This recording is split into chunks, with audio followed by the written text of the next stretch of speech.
Bonjour! Non, c'est trop genre. Allô! Bonjour, ça va bien?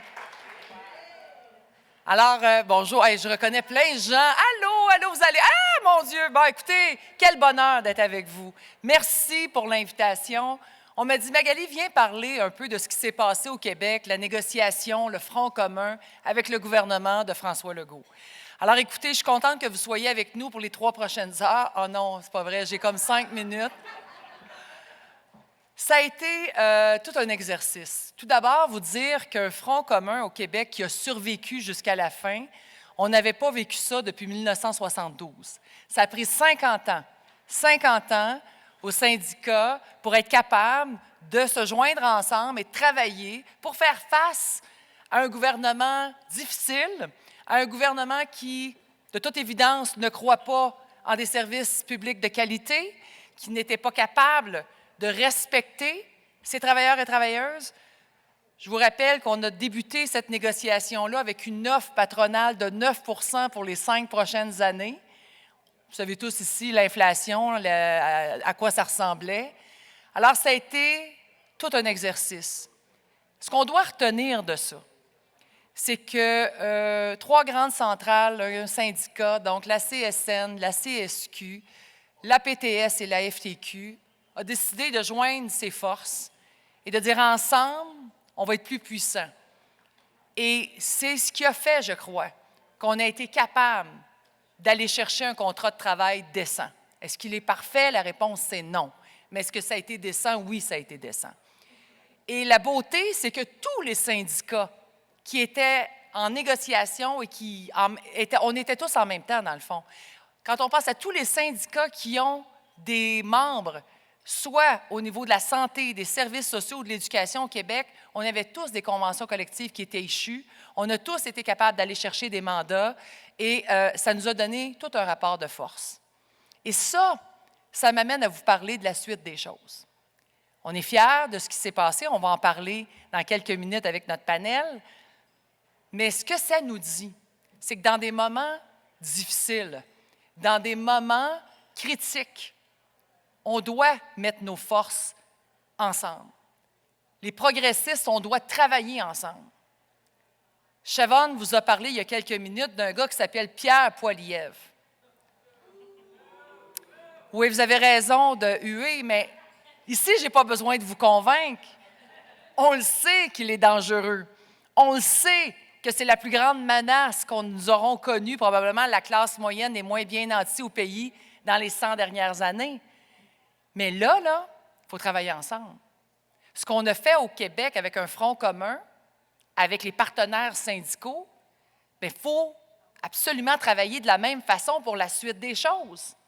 On ne peut pas regarder la parade passer puis souhaiter que ça se passe bien, puis souhaiter que tout d'un coup, la population cesse d'écouter les discours d'un gars qui se dit être là pour le gros bon sens. Hey, c'est assez incroyable. Pierre Poilievre, le gros bon sens. Non, mais pensons-y 2 minutes. Là. Hein? N'importe quoi sauf ça. Là. Ouais, il se dit être là pour les travailleuses, travailleurs et les moins bien nantis. C'est scandaleux. C'est scandaleux et ce qui est dangereux, c'est qu'on fait face à un gars qui est très habile et qui travaille pour le 1 de riches au pays. Et le 1 de riches au pays finance très bien la cagnotte de ce gars-là, lui donne tous les moyens possibles pour gagner son élection, d'arriver avec un gouvernement conservateur majoritaire. Et là,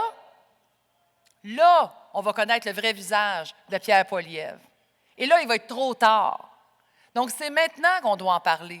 C'est maintenant qu'on doit faire front commun.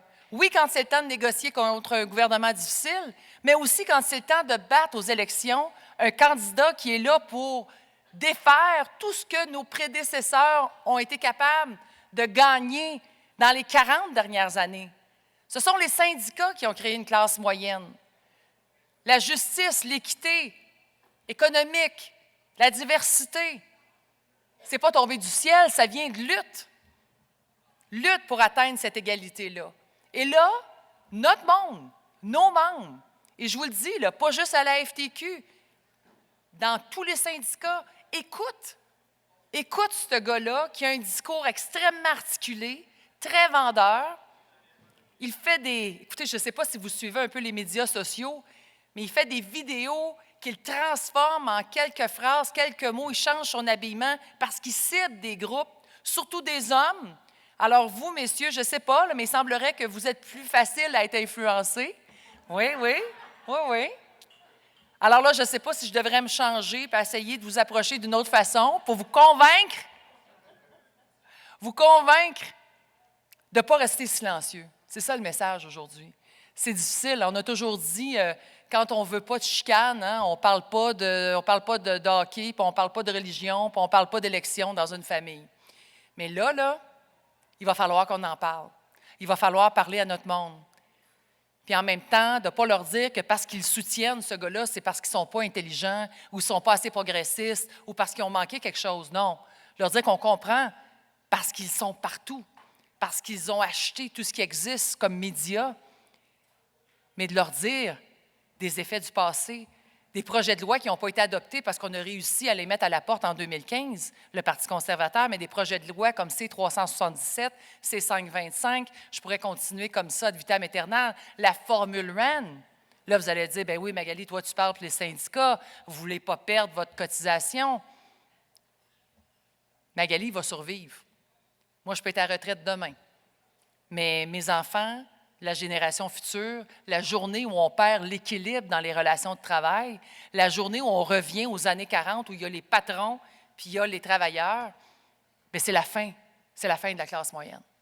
Alors ça, vous tous ici, nous tous ici, on sait qu'il ne faut pas que ça arrive. On est prêts à se battre pour ça. Mais mon message aujourd'hui, faisons-le ensemble.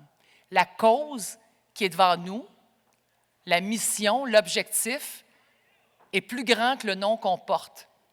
On s'appelle FTQ-CSQ, Broadband Institute, CTC. La lutte est plus grande que notre nom. On doit travailler, tout le monde ensemble. Alors là-dessus, je pense que je n'ai pas pris plus que mon 10 minutes. Je vais inviter mes collègues. On va faire un petit panel dans les prochaines minutes. Alors, j'invite d'entrée de jeu. Is it okay? I've got somebody who's doing me some sign. Pourquoi je parle en anglais, là? Probablement parce que mon mari est dans la salle. Hi, honey. Hello. C'est tellement formidable. Hello, John. Hi, John. Everybody loves John. Bien, John, je dois vous confier, pour ceux qui, il y en a plein qui me connaissent, mon mari, il est formidable. Je l'aime d'amour. Il y a un défaut. Il n'a jamais été capable d'apprendre le français.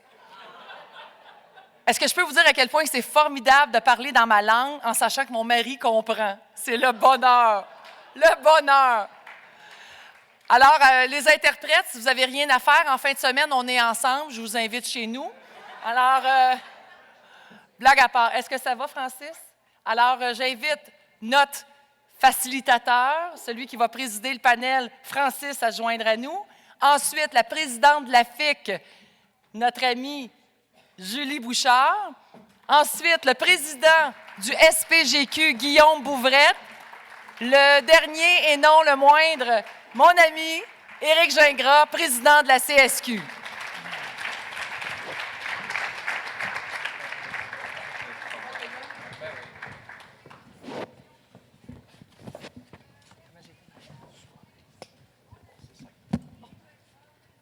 Donc, bonjour tout le monde.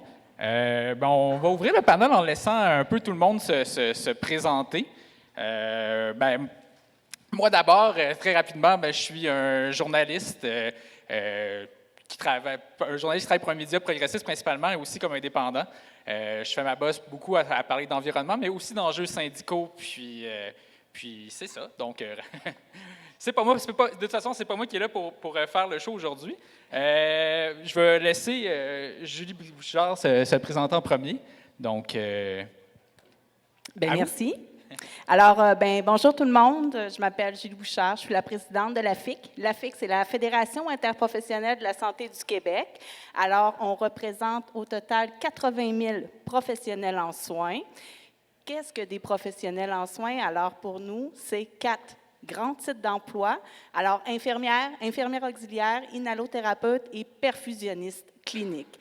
Alors, on se bat évidemment pour qu'elles aient de meilleures conditions de travail et évidemment pour l'attraction, la rétention, des ratios professionnels patients et j'en passe.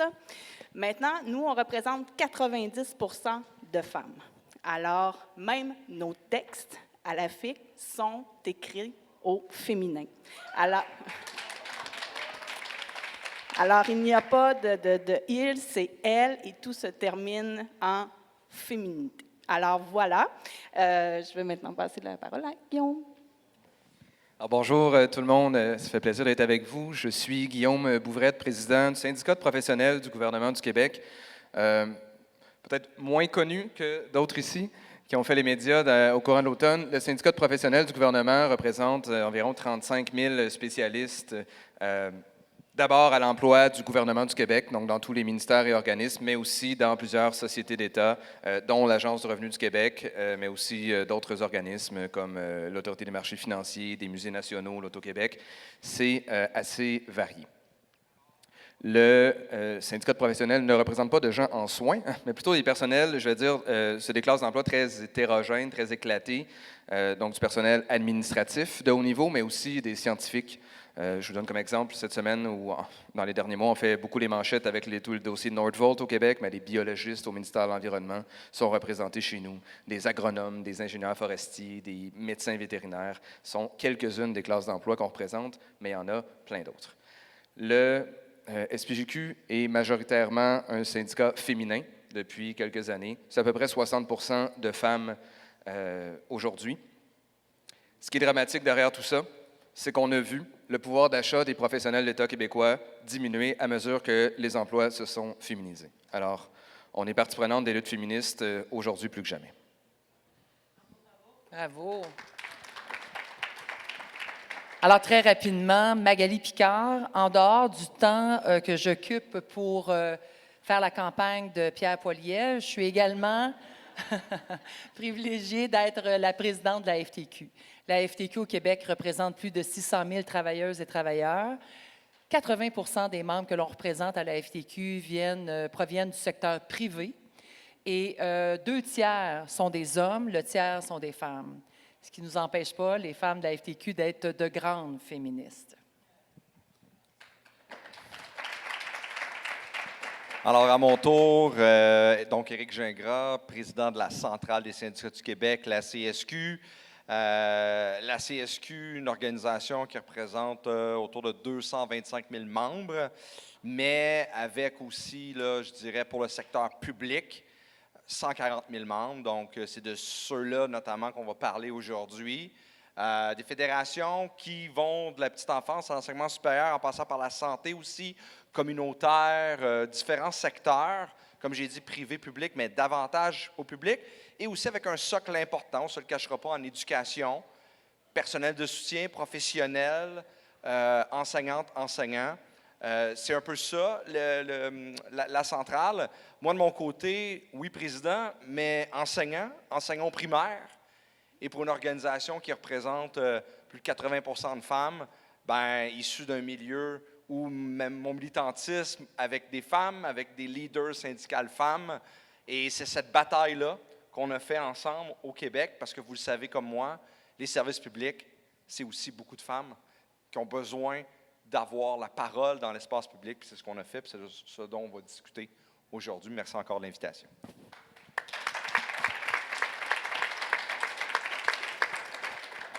Je suis vraiment content que vous l'ayez tous souligné. Justement, je voulais dans le panel qu'on retrouve le moyen de souligner du fait que c'était près d'un demi-million de femmes en même temps à négocier, à se battre pour leurs conditions de travail puis la survie du système public. Puis je n'avais pas réussi à glisser la question dans ce qu'on allait discuter, mais je me suis dit que ça allait devenir organiquement. Puis donc, merci pour ça. Mais justement, tu sais, près d'un demi-million de femmes, plus quelques centaines de milliers de gars avec eux qui se battaient ensemble pour essayer d'avoir les meilleures conditions de travail possibles, puis pour que leur milieu de travail fonctionne, quelque part. Qu'est-ce que ça changeait d'être autant? Parce qu'on s'entend, il n'y a jamais eu autant de personnes à négocier en même temps au Québec. Donc, est-ce que quelqu'un veut prendre la parole? Partir de balle?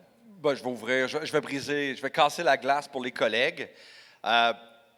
Au Québec, c'est quand même dans la normalité d'avoir toutes les conventions collectives du secteur public qui se terminent en même temps, mais d'avoir les organisations qui, d'une façon ou d'une autre, en front commun pour ce qui est de Magali et moi, mais aussi avec les collègues qui pourront en parler, avec une certaine coordination de tout ce monde-là, avec un appui de la population, et ça, Magali le dit dans son introduction, c'est vraiment quelque chose qui ne s'était pas fait au Québec depuis une quarantaine d'années, 40-50 ans, et c'est ça la particularité vraiment de ce mouvement-là qui est devenu, l'espace d'un automne, d'un début d'hiver, qui est devenu aussi un mouvement social quand même, parce que la population, vous savez, c'est partout pareil à travers le Canada, la population aime ses travailleuses, ses travailleurs, un peu moins les syndicats qui les représentent. C'est un peu un classique. Mais on a su passer par-dessus ça, et le message était celui des travailleuses et des travailleurs, puis c'est vraiment ça. Et malgré justement le fait qu'on avait, puis ça a été dit devant nous,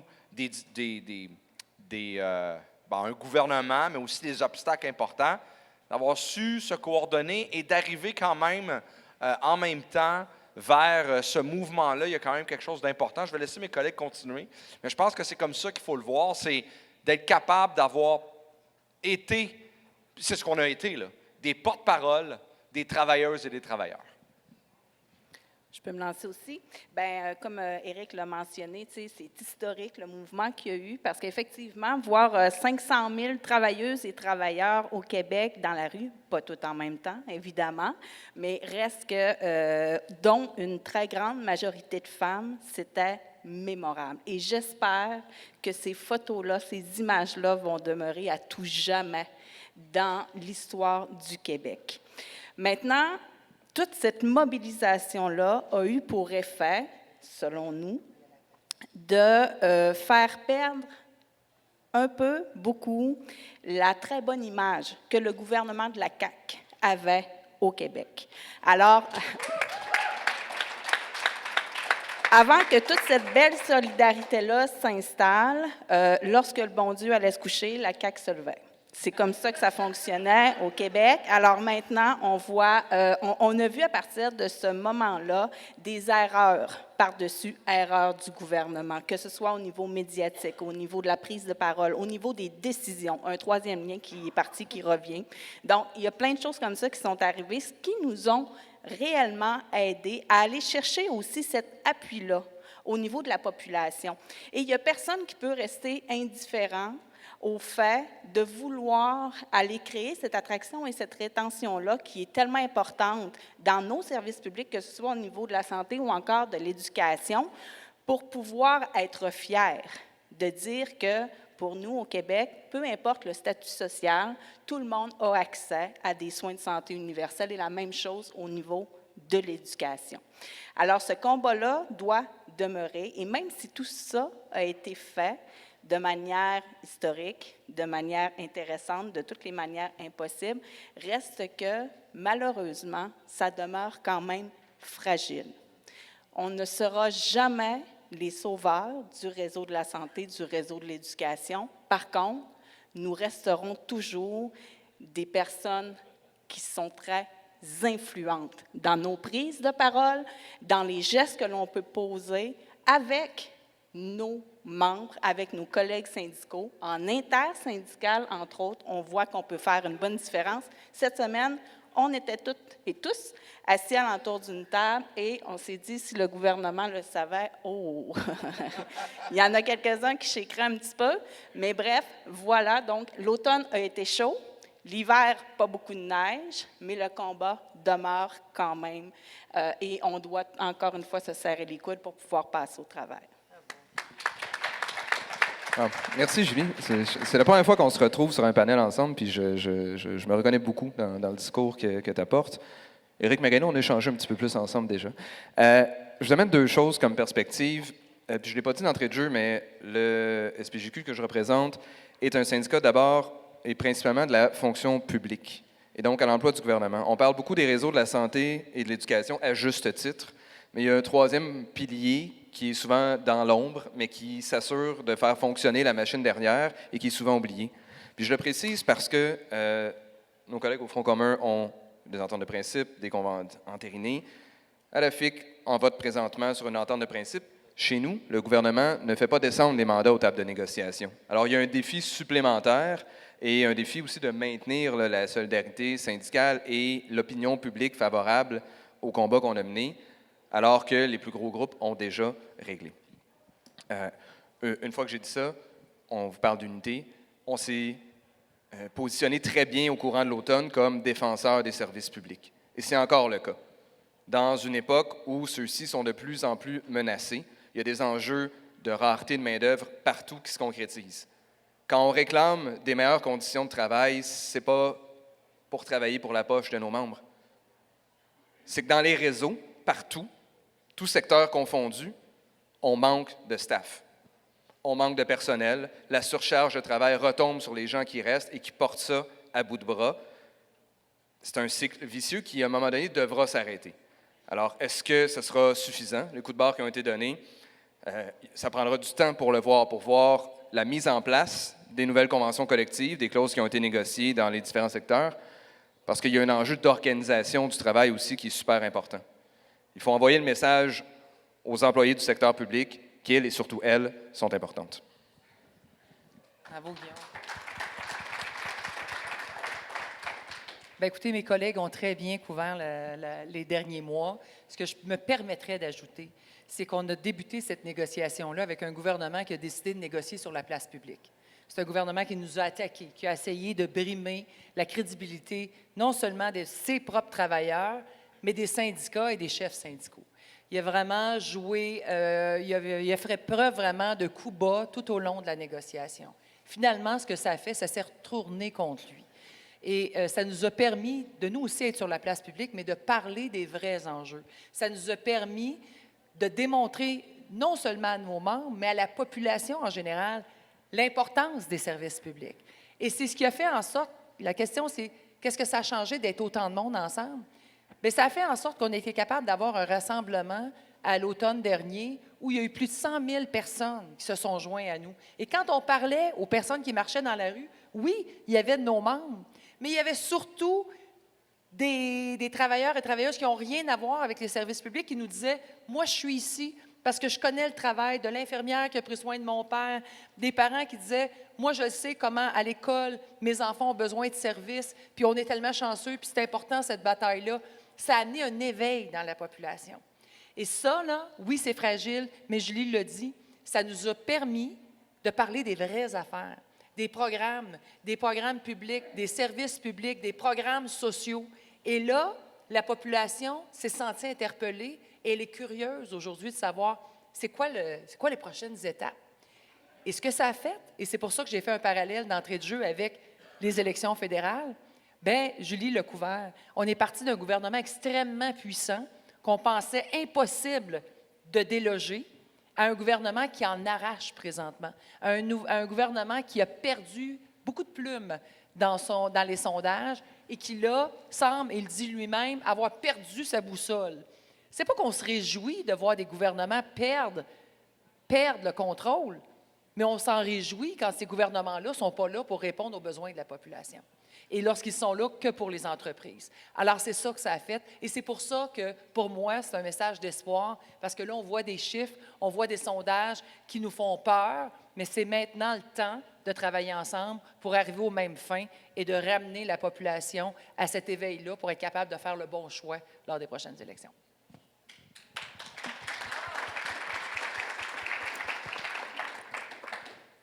Donc, j'enchaînerai en disant justement d'en faire ce bon choix-là. On l'a vu, moi j'ai vécu beaucoup votre mouvement par les tranchées, par vos membres, sur les lignes de piquetage qui parlaient, puis tout ce que le monde parlait, c'est vraiment comment cette fois-ci, c'était pour la survie du système. Les travailleurs et travailleuses avaient encore entre les dents le fait qu'il y avait eu des baisses d'impôts juste avant une négociation du secteur public, question de vider les coffres, pour après ça faire l'argumentaire qu'il n'y a plus d'argent. Mission accomplie, hein? C'est bien réussi au Québec. Exactement. Puis c'est ça, mais est-ce que l'argumentaire de dire, bon, OK, ce coup-là, on est là pour notre système, pour qu'il survive, pour qu'il reste fort. Pensez-vous avoir réussi à renverser la vapeur puis à faire que, comme, bon, au moins, on repart par en avant ou du moins, on arrête de reculer avec le système public? Ben, tantôt, j'ai commencé, on va suivre, hein, il me regarde. Je dirais simplement à cette question-là, si on arrête aujourd'hui, puis on attend dans 4 ans, lors de la prochaine négociation de la convention collective, la réponse, c'est non, on n'aura pas renversé la vapeur. Mais on s'est donné une impulsion, là, puis je pense que mes collègues l'ont mentionné, autant envers le gouvernement qu'envers la population, puis je m'en venais ici, puis je repensais, ça a été vite, hein? Ça a été plusieurs mois, mais ça a été vite quand même. Puis il y a eu des moments importants. Lorsqu'on s'est retrouvés le 23 septembre, plus de 100 000 en front commun à Montréal, ça a fait un coup qui a vraiment marqué quelque chose. Et quand Julie disait tout à l'heure, il faut se rappeler d'une date importante, le 23 novembre, on a été pour la première fois de façon historique en grève, la plus grande grève que le Québec ait connue dans l'histoire du Québec, où il y avait près de 100 000 travailleurs en grève en même temps. Ça, c'est plus de 10 % de la population active du Québec. C'est un mouvement important, puis c'est là-dessus qu'on se doit de continuer. On a eu une impulsion. La population, maintenant, il faut les garder là. Là, avec un gouvernement présentement qui a perdu de son lustre, bien là, il faut s'assurer que lorsqu'il va proposer des choses pour avoir la ferveur de la population ou que d'autres partis politiques vont mettre dans leur plateforme des idées, il faudra que ce soit les nôtres. Sinon, bien, tout ça n'aura rien donné. Et c'est vraiment ça. La question, c'est on a eu une impulsion, il s'est passé quelque chose. Tantôt, on a parlé de fragilité, ce que Julie disait. Si on laisse ça, puis on termine, alors c'est là. Il faut se parler d'éducation, il faut se parler de santé, il faut se parler du secteur au niveau des services qu'on rend à la population au niveau du gouvernement. Ce sont quand même des services. Puis inquiétez-vous pas, la population, vous le savez comment ce qu'elle est, elle veut des services, elle veut que ça coûte le moins cher possible. Bien ça, il faut s'assurer que les services qu'on leur donne sont les bons. Puis les meilleurs pour être capables de se donner ça, c'est nous autres. C'est nous, on sait ce que la population veut. On est là au quotidien, peu importe le réseau, peu importe l'endroit. Alors, tout simplement, malheureusement, la réponse, ce serait non. Mais notre intention, comme le disaient mes collègues, comme le dit Magali dans son introduction, c'est de prendre ça puis de continuer sur cette impulsion-là. Je vais y aller d'entrée de jeu parce que Éric vient de décrire exactement ma pensée. Honte à nous si on s'assoit sur ce qu'on vient de négocier puis qu'on ne continue pas cette lutte-là. On a besoin de continuer le dialogue avec le gouvernement. Indépendamment du gouvernement en place, là, il n'y a pas le choix. Il n'y a pas le choix. Là, il comprend qu'il a besoin d'écouter et d'améliorer ces services-là. On avait un éléphant devant nous. Là. On n'a pas pu le manger d'une bouchée, puis on ne s'attendait pas à être capable de tout régler en une négociation. Mais on a quand même pris des bonnes bouchées de cet éléphant-là. Et là, ben oui, souvenons-nous que le gouvernement nous demandait en pleine négo de venir participer à des forums de discussion. C'était pas le temps d'aller jaser, c'était le temps de négocier. Puis on s'est tenu, puis on a dit, il n'y en a pas question. Venez aux tables négocier, mettez-vous en mode transactionnel parce que ça urge d'améliorer les services, les conditions d'exercice d'emploi, les services à la population. C'est ça qui presse. C'est pas le temps de jaser. Ça fait 4 ans qu'on est là. Vous n'avez pas voulu venir nous parler dans ces 4 années-là. Puis là, tout d'un coup, c'est le temps de négocier, vous avez envie de jaser. La réponse, ça a été non. Mais là, on a fini de notre côté. Je ne parle pas de Guillaume, mais de notre côté, là, on a terminé. Hein? On a une convention collective. Mais là, c'est le temps. Qui appellent ça des forums, des grandes discussions, qui appellent ça comme ils voudront, c'est le temps de s'asseoir avec eux. S'ils sont sérieux, si le gouvernement a vraiment l'intention d'améliorer les services à la population, bien, pour une fois, qu'ils viennent parler aux gens qui sont sur le terrain. Et nous, là, on a vraiment ce privilège-là d'être proche de notre monde et d'être capable de dire au gouvernement, oui, on a un bout de fait, là, mais pour continuer d'améliorer le sort de tout le monde, et des travailleurs et de la population, faisons-en maintenant. C'est le temps d'aller jaser dans ce que vous voudrez, des forums, des grandes discussions, mais c'est maintenant le temps. Vous l'avez dit, il y a plusieurs enjeux et travaux qui se font à l'extérieur des tables de négociation, entre les négos. Il y en a plein, il y a du travail de fond qui se fait. Il y a aussi une belle solidarité syndicale dans plusieurs organes, notamment l'intersyndicale des femmes, où on travaille, on rencontre le ministre du Travail, on influence les lois, parce que les conventions collectives négociées, mais comme acteurs syndicaux, on a un impact sur la société civile en général. L'influence qu'on a sur les modifications législatives, elle est importante, il ne faut pas la perdre de vue. Maintenant, la question, c'est est-ce qu'on a fait suffisamment de gains, renverser la vapeur face au désengagement du gouvernement dans les services? La réponse, c'est non. C'est certain que c'est non. Parce qu'il y a une volonté affirmée de démantèlement de l'État, de déresponsabilisation de ce gouvernement-là. On créera prochainement l'Agence Santé Québec, le plus grand employeur unique au Canada, soudainement, du jour au lendemain. Et on a passé cette loi-là sous bâillon. Ça, c'est le niveau de discussion que le gouvernement de la CAQ souhaitait avoir et le respect qu'il y a pour la démocratie. C'est fascinant. Et pourtant, il y a plusieurs enjeux qui ont été soulevés par les différents acteurs du milieu, dont nous avons fait partie. Nous avons eu très peu d'écoute du ministre. Et ça va avoir un impact important. Il y a d'autres agences qui vont se faire, notamment une agence de transport, c'est dans l'air depuis des années. Alors, on démantèle tranquillement l'État québécois. Alors qu'on a fait, il y a bien des décennies, le choix au Québec de se doter d'une fonction publique forte, indépendante, experte. Aujourd'hui, on se désengage, on se déresponsabilise et on tablette les rapports qui sont faits par nos spécialistes. Mais je m'écarte. Éric, tu disais tout à l'heure, hein, les citoyens veulent des services au moindre coût. On en a des solutions à ça. Le premier, c'est de cesser d'avoir recours à la sous-traitance à outrance. On a entendu une volonté. On a entendu une volonté dans le secteur de la santé, notamment de réduire le recours aux agences privées. Mais pourtant, je me permets de vous partager qu'au sein du gouvernement même, on ne donne pas d'exemple. Dans plusieurs ministères et organismes, en informatique particulièrement, c'est plus de la moitié des ressources qui sont des ressources externes, qui coûtent au minimum 2 fois plus cher. La solution, elle existe. Des conditions de travail attrayantes, une organisation du travail sur le sens du monde pour attirer, retenir l'expertise au sein des services publics, ça coûterait infiniment moins cher et pourtant, on n'écoute pas. Effectivement, donc pour faire du pouce sur le fameux projet de loi 15, donc l'hypercentralisation, Agence Santé Québec, quel moyen incroyable de précariser le travail d'une majorité de femmes. Alors, on parle d'un seul employeur pour l'ensemble du réseau public de la santé.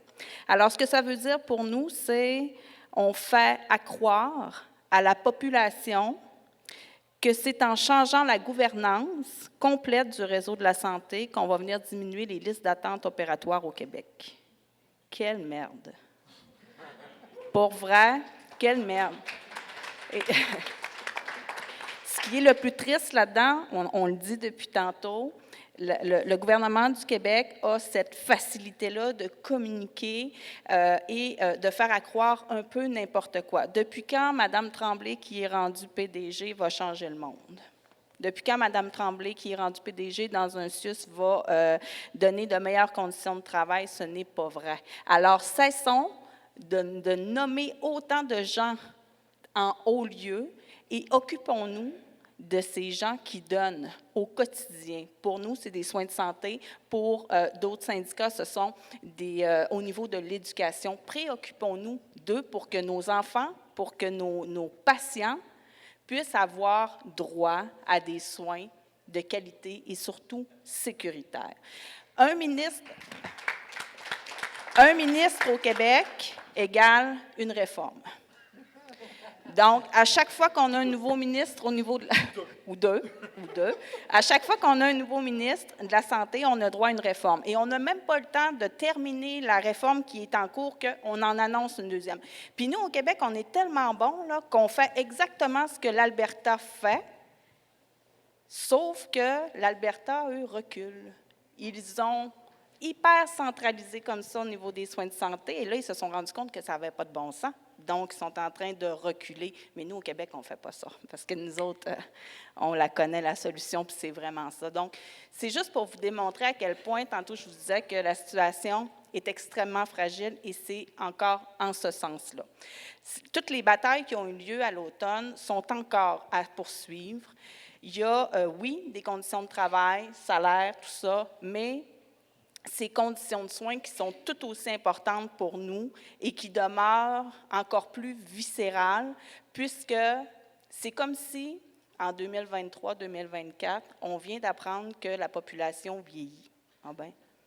C'est comme si on vient d'apprendre en 2023 que la population vieillit tellement qu'on manque de place en CHSLD. Ah ben, c'est nouveau, on ne le savait pas.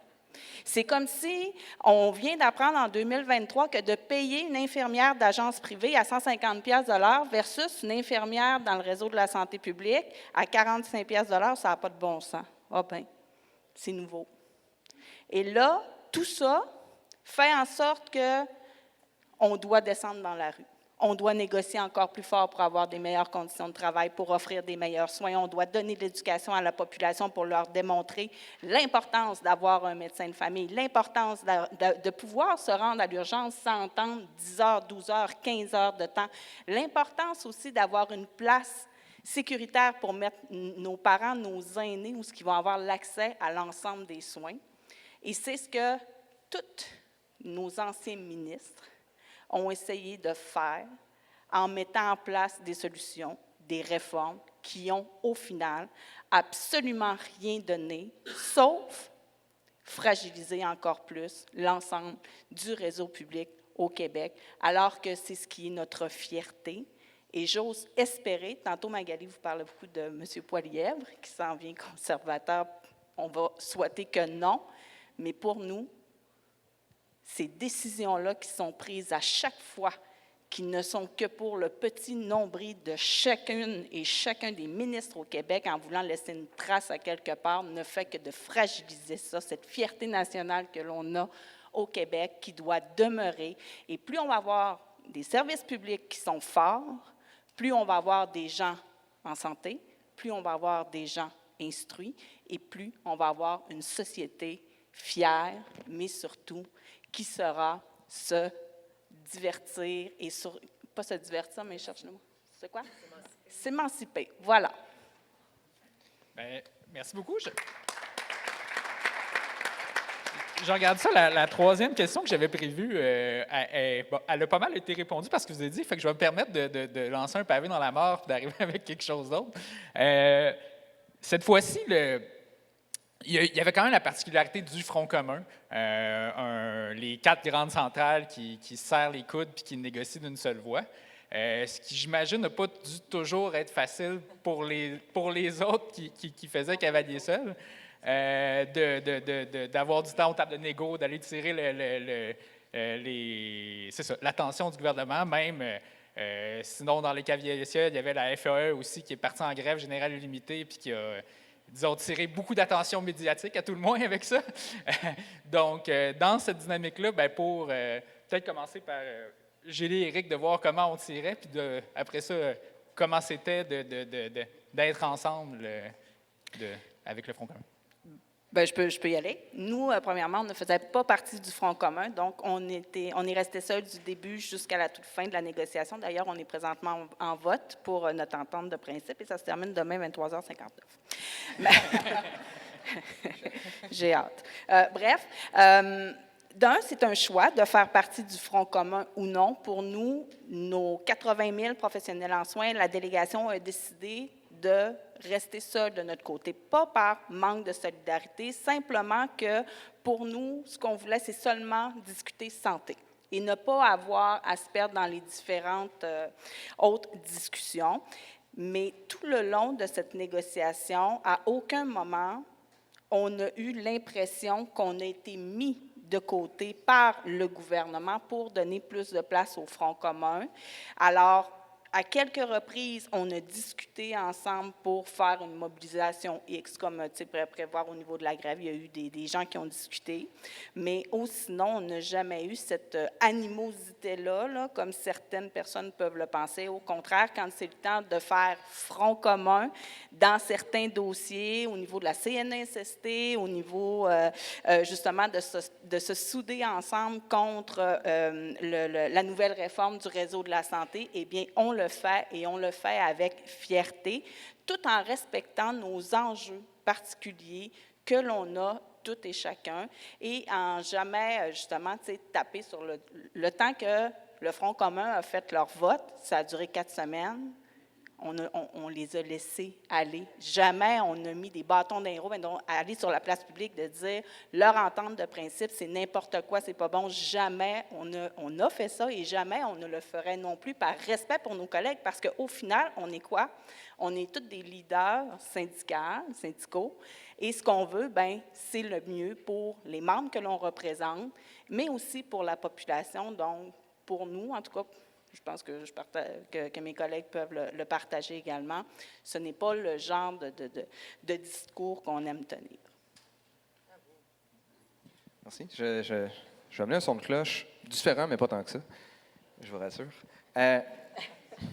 Non, différent dans le sens où il y avait un défi pour des plus petits groupes, dont le nôtre, d'avoir l'attention, mais l'attention des ressources du gouvernement aux tables de négociation. On en parlait tout à l'heure en coulisses. On nous l'a servi, patienté. On règle le Front commun, on règle la Fédération autonome de l'enseignement, grève générale limitée, on règle la FIC. Là, c'est à notre tour. C'est là qu'on est rendu. Mais c'est arrivé. Mais c'est un effet, je veux dire, collatéral de la chose. On n'est pas lié par les ententes qui ont été faites, mais parce qu'il y a une grande part des enjeux qui sont propres à chaque secteur d'activité. Et c'est ça qui est surtout le nerf de la guerre, discuter aux tables de négociation. Bien sûr, il y a des enjeux de rémunération à géométrie variable. On tire notre épingle de jeu de ce côté-là. Un enjeu que je me permets de vous partager chez les professionnels de l'État québécois, bien, c'est pas le temps supplémentaire obligatoire. Hein. C'est pas la composition de la classe hallucinante. Mais ils sont différents. Je parlais d'enjeux d'attraction du personnel. Bien, chez nous, les gens exercent leurs tâches majoritairement en télétravail depuis la pandémie de COVID-19. Les gens ont pu démontrer, parce que ça faisait des années, voire des décennies qu'on disait que ça pouvait fonctionner, mais ont démontré qu'on pouvait porter les services publics à bout de bras, même si on a des conditions de travail différentes puis qu'on fait nos tâches à distance. Mais les tâches des professionnels qu'on représente s'y prêtent. Ça, c'est une particularité. Alors, il y a un défi pour nous d'être hors Front commun. Il y a un défi de communication auprès de nos membres parce que l'espace médiatique était tellement occupé. On l'avait le commentaire, là. Pourquoi nous, on ne signe pas? On est-tu dans le Front commun? Pourquoi on n'est pas dans le Front commun? Puis on l'a répété, mais c'est un défi collatéral de. Maintenant, je vais terminer en vous disant ce que je vous ai dit en coulisses, collègues. Il y a un défi immense à travailler en Front commun, à réunir autant d'acteurs importants autour d'une même table. Et nous, on regardait ça aller. Et il y a une campagne de communication efficace, une gradation de moyens de pression et un succès dans l'objectif d'aller chercher l'appui de la population, mais ensuite d'avoir une entente de principe sur le sens du monde. Je vous dis bravo. Bien, merci.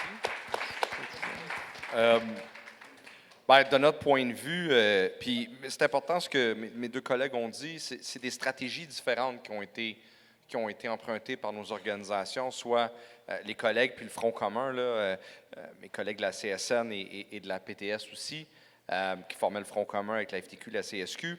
Mais on est davantage dans des stratégies différentes qu'autre chose. Et c'est comme ça que pendant tout le long de la négociation, il n'y a pas eu de jambette de personne, ça a été dit. Ça a été dit autant par le Front commun versus les autres que, comme le disait Julie. Puis ça aussi, ça marque l'esprit, là, de se dire on était capable de le faire correctement, puis c'est tout en notre honneur, je pense, collectivement, comme organisation syndicale, mais c'est aussi ce qui nous a aidés à continuer à avancer, puis de se rendre, c'est pas encore la fin pour tout le monde, mais de se rendre à une étape importante, je vais le dire comme ça. De notre côté, ce qui nous a amené à former le Front commun, ben, c'est les membres de la base.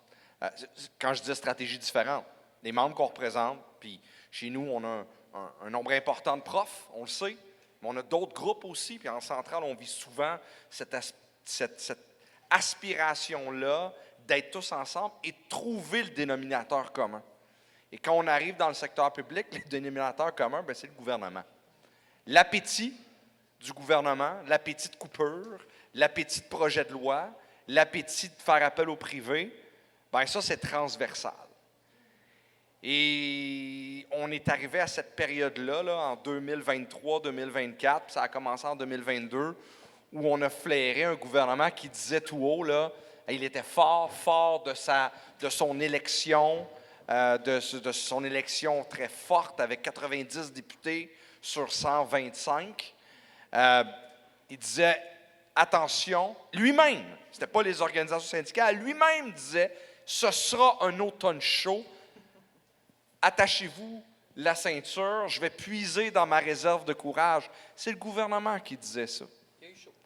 Et oui, effectivement, Il peut-être fait chaud. plus que ce qu'il pensait.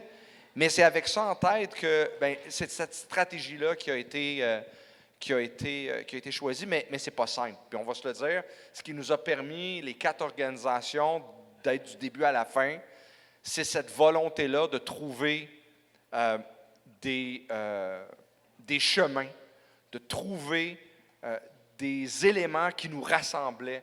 Qu'est-ce qu'on peut faire pour être capable de trouver un chemin vers une option? Et je dois dire que ça, c'est la chose à faire pour la suite. Pour la suite hors négo, pour la suite en négo, dans une prochaine négo, c'est être capable de, même si on a des différends, même si des fois, il faut être compétitif, je vais le dire comme ça, ça fait partie de ça, mais il y a des moments où on identifie comme ça dans l'histoire, on identifie comme ça dans une province, dans un pays, il y a des moments où il faut les mettre de côté, puis il faut dire, là, c'est ce moment-là. Puis il y en aura d'autres. Il y en aura d'autres. Puis le gouvernement nous les sert souvent sur un plateau d'argent, ces moments-là, quand vient un projet de loi, quand vient une campagne électorale. Puis ça, ces éléments-là, c'est vraiment ce qui nous a unis, mais ce n'est pas simple. Ce qu'on garde là-dedans, c'est cette volonté-là de solidarité, puis aussi qu'on le devait à notre monde. En tout cas, au niveau du Front commun, là, il y a eu des moments plus difficiles, mais on se regardait et on disait, on le doit à notre monde. Trouvons le moyen d'y arriver. Puis c'est comme ça, je pense qu'on a réussi à ne pas tout régler, à ne pas tout gagner, mais comme je l'ai dit tantôt, à être capable maintenant d'être sur scène, de vous en parler, puis de dire, le meilleur reste à venir quand même, parce qu'on est capable de continuer, et on a changé la vapeur. La vapeur a changé de côté, puis là, on pense être en mesure de continuer à faire ce travail-là ensemble. Bien, je vais me permettre quelques mots parce que tout a été dit. La question, Francis, c'était surtout à nos collègues qui ne faisaient pas partie du Front commun, comment ils se sentaient. Bien, je veux dire qu'à l'intérieur du Front commun, on a probablement vécu les mêmes choses également. Vous savez, là, se retrouver 4 grands syndicats autour d'une même table où on doit s'entendre. On était forcés à s'entendre. On a passé par toutes sortes d'émotions. Il y a eu des fois où c'était facile, il y a eu d'autres fois où vraiment, là, on voyait que nos cultures différentes, nos approches faisaient en sorte qu'on devait avoir des discussions qui n'étaient pas simples. Mais ce qui est extraordinaire, c'est autant à la CSN, à la PTS, à la CSQ, à la FTQ et avec la FIC et les autres syndicats, la FAE, tout le monde, c'est ce respect-là du défi qui était tellement grand, du respect de dire, et Éric, j'ai aimé ça quand tu as dit, on le doit à notre monde. Bien, c'est ça. Tu sais, à la fin, là, c'était pas une guerre de pouvoir, puis qui était pour gagner, puis qui était pour être mieux paraître à travers tout ça. On avait tous le même défi. On représente des travailleurs, travailleuses qui en arrachent. On a fait face à un gouvernement qui a essayé de diviser pour mieux régner, parce que ça aurait été facile à l'intérieur du Front commun, puis même avec la FIC, de dire, on a un gouvernement qui parle de quoi dans les médias? Parle des professeurs et des infirmiers, infirmières. C'est de ça dont il parlait. On a besoin de ce monde-là, puis on met l'accent, puis on veut des offres différenciées parce qu'on veut être capable d'attirer ce monde-là. Mais tout le personnel de soutien, qui est essentiel, nos professionnels, tout le monde, c'est un réseau où il n'y a rien qui peut fonctionner. Si tu n'as pas personne qui vient nettoyer ta chambre à l'hôpital ou ton école, il n'y a plus rien qui fonctionne. Mais le gouvernement allait chercher l'opinion publique, essayait en nous divisant, et ça, collectivement, personne n'a embarqué là-dedans. Puis moi, je suis vraiment fière du travail des partenaires syndicaux, puis on peut vraiment être fiers de la façon dont on est aujourd'hui, content d'être tous ensemble.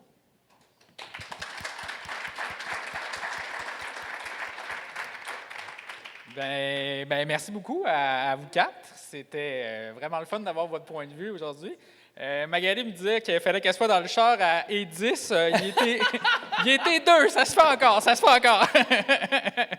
Merci beaucoup. Donc, je ne sais pas si on prenait une ou deux questions du public ou pas, mais On a tout couvert, Francis. On a tout couvert, hein, c'est ça. On a été bon. Fait que je pense que dit. je pense que ça peut être ça. Ben, merci encore à vous quatre. C'était vraiment réussi. Merci à tout le monde. Merci Merci beaucoup tout le monde. Merci. Merci. Merci.